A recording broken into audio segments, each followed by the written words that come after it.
welcome to another episode of the Fourth Quarter Podcast. I'm your host, Jonathan. A lot to unpack in this week four recap. We're going to get to my team relatively last. But first, I want to talk about the fourth quarter. No, not the fourth quarter. Yeah, it was the fourth quarter. Eagles and Commanders game. Pretty much came down to the last possession. Sam Howell and the Commanders definitely made it a tough game. But at the end of the day, the Eagles did end up pulling out the win and remaining undefeated. Um, they're starting to look like the team that was in the Super Bowl last year, if you ask me. Um, Obviously they've been cursed with injuries throughout the entire beginning of this season. So they definitely had that battle. But overall, they've definitely looked good. I feel like the offense is actually starting to catch their stride, just like they've always have been throughout these past couple of weeks and last year. Their offense has always been kind of potent. So yeah, I think they looked really good. To go to another game, the Ravens and the Browns. Lamar Jackson is still Lamar Jackson. He's finally starting to catch his stride and his overall play as a QB. He's showing that that contract was well deserved. And yeah, I've said this in numerous episodes that the Ravens are my dark horse to win the Super Bowl. And I feel that they're continuously going underneath the radar, at least for right now, just because of the division that they're in. Granted that the only two teams that are somewhat good in that division as of right now has been the Browns and the Ravens. The Bengals are still kind of up in the air in regards to what they'll look like with this whole Joe Burrow situation and the offense just not being the same how it's been these past couple of seasons. But who knows? They might catch stride late, give the Ravens some competition. But right now, the Ravens are definitely the favorite to win that division, the AFC North. Then you had the overseas game with the Jaguars and the Falcons. Interesting thing about the Falcons, but I'm gonna bring them back up again later. But overall, the game between them was just one sided. The Jags won that with ease. Desmond Ritter looked terrible, and honestly, it's a lot of talent in Atlanta that's kind of being wasted right now due to the bad quarterback play. But again, like I said, I'm gonna mention them again a little bit later. You had the Bills versus the Dolphins. Josh Allen actually had a really good game. Gave the Dolphins their first loss. Dolphins looked normal. You can't win them all unless you're the New England Patriots back when they had Tom Brady and Randy Moss, but eventually they lost. But anyway, the Dolphins, they're still a top team in the NFL right now. I see them doing well. They finally played some really good competition with the Bills. Maybe the Bills catch stride now. Josh Allen has had a couple of good weeks back to back. So we'll see how that goes. The Vikings eventually finally got their first win against the Panthers. I had them winning. The Panthers just aren't complete yet. Still a relatively young team. I don't even think Bryce Young is still playing right now. I know Andy Dalton is the QB. So I had them losing that game. We'll see how the Vikings go, seeing the type of season that they had last year and how many wins that they had last year and having this rough start now. Who knows, they might finally catch wave and start actually making that appearance that people expected them to make in the NFC North. Then you had the Colts and the Rams.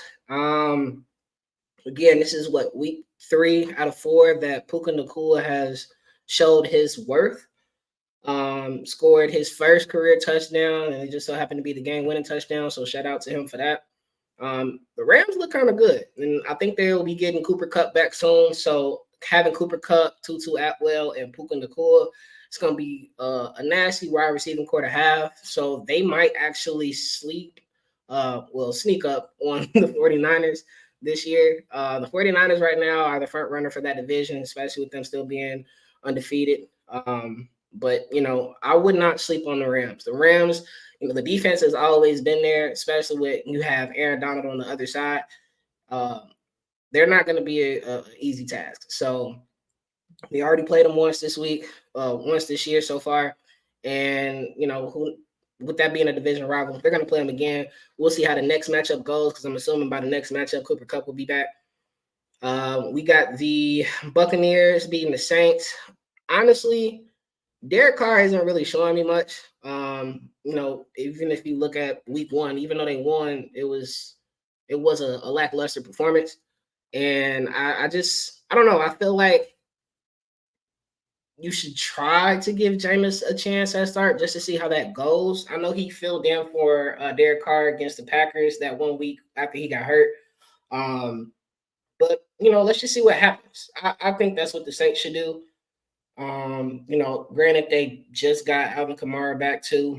So, getting him some in-game reps is also going to be beneficial to that offense. I still have them winning the division. Even though that one is kind of up in the air. I think it's honestly going to boil down to the Buccaneers and the Saints in that one. So I think that once Alvin Kamara gets a couple more games in, then we'll have like a more kind of collective decision on how that division is going to end up. We had the 49ers, like I mentioned earlier, remained undefeated. They went against the Cardinals. Didn't expect the Cardinals to win that game, just to be completely honest. Then you had the Chiefs versus the Jets, which was a very controversial game because of the pass interference call on Sauce Gardner. I think that really changed the game, on top of the fact that Zach Wilson fumbled the ball on that one possession. But overall, gotta tip your hat to Zach Wilson for the way he's been playing, at least the way he played that game. It sucks that Rodney Harrison was trying to talk down upon him after the game, trying to get Chris Jones to talk down upon him as well. So I tip my hat to Chris Jones for, sticking up for Zach Wilson, giving him the praises that he deserved for that game. And, a little more respect was gained for Zach Wilson. You saw the camera being put on him with the last couple of seconds of the game, and he basically said, that loss is on me. Like I'm the reason we lost. I respect the humbleness. I respect the accountability. You want that in a quarterback, especially a young quarterback. And he's only gonna get better. I feel like that was the game that he needed for his mental confidence. And yeah, I just feel like it's gonna go up. Whether that's gonna be in New York depends on what this Aaron Rodgers situation looks like. If he ends up, staying or getting shipped out, wherever he goes, I feel like he's gonna be a much more improved QB by then. And then you had the Seahawks versus the Giants yesterday, and I mean, who knows? Is this Legion of Boom 2.0? Because the defense was going crazy. I think they had 10, 11 sacks.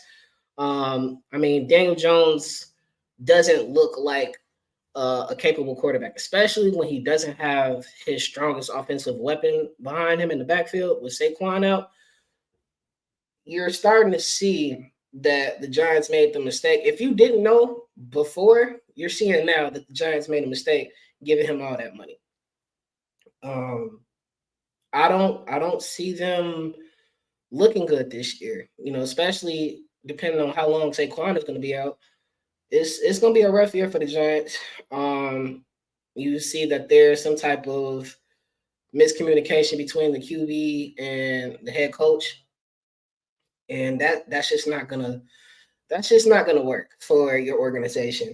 And speaking of QB and head coach, now we get to my team. This past Sunday we played against the only other team that was in the argument of worst team in the NFL with us, the Denver Broncos.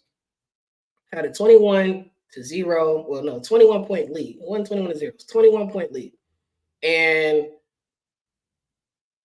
first and foremost, I want to give Justin Fields his props. First 300-yard passing game that he's had in his entire NFL career. So shout out to him for that. 4 touchdowns.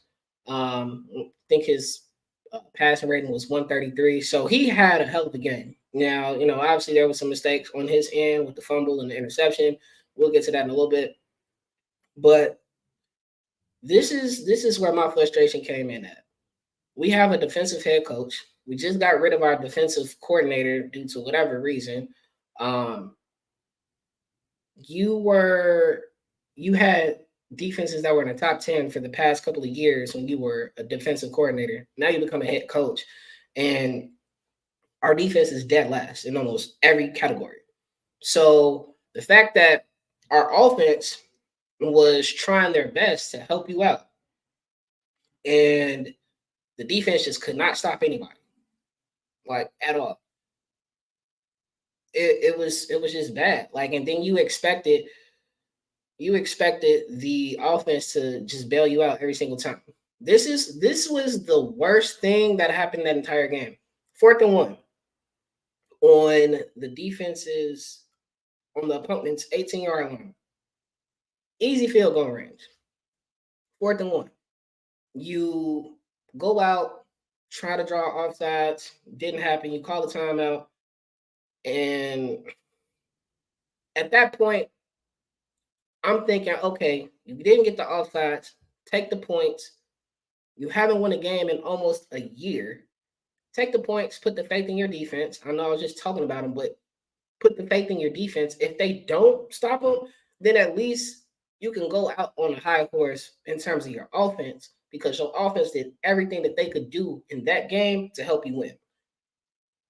But you decide to go back out on that 4th and 1 after calling the timeout to go for it in a shotgun formation. I didn't understand that, because not only did you go back out there on 4th and 1 in the shotgun formation with the running back who pretty much didn't have any type of break that entire possession,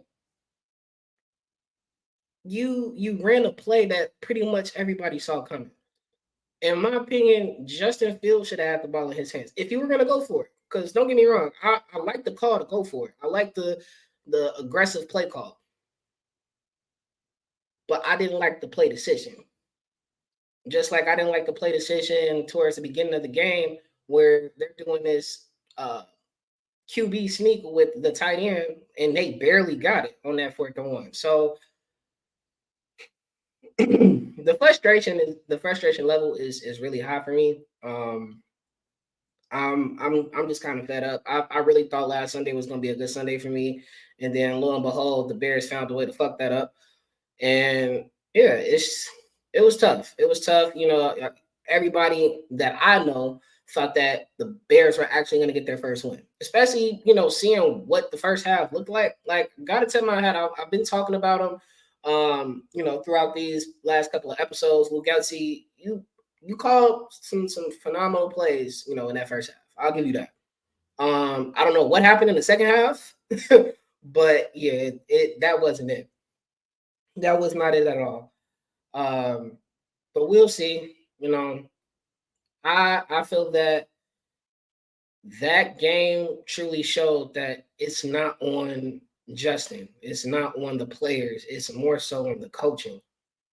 These coaches and the decisions that they're making, it just doesn't make any sense if you want a winning culture for your organization. It just didn't make sense. So I feel that, and this is a hot take, could be, a hot take of just me or other people, but the Bears have never fired a coach mid-season.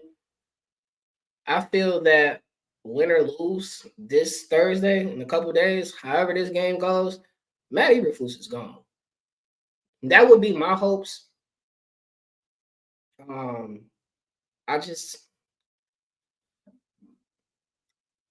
You've been the coach for a year and a half now, and I've only won 3 games.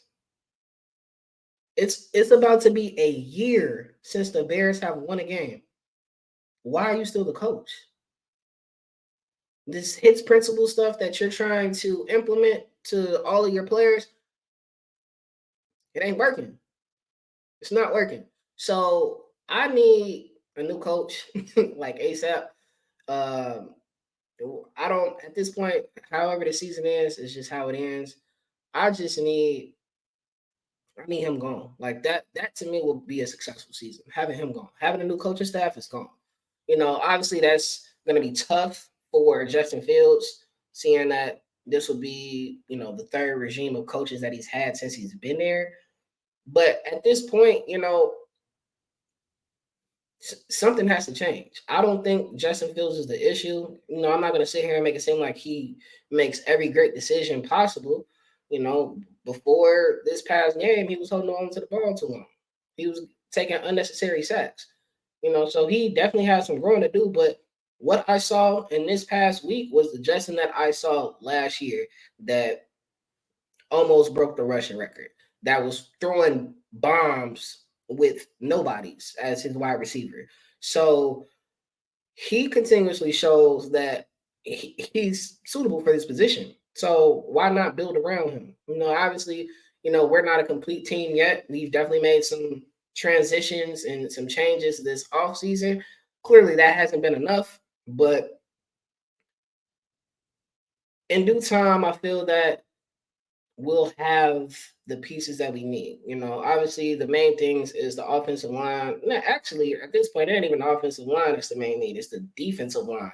The fact that you went out and added all of these people and we still only have one sack, then we're 4 weeks, about to be 5 weeks into the season, one sack. Like, it's not going to cut it. Again, we have a defensive head coach.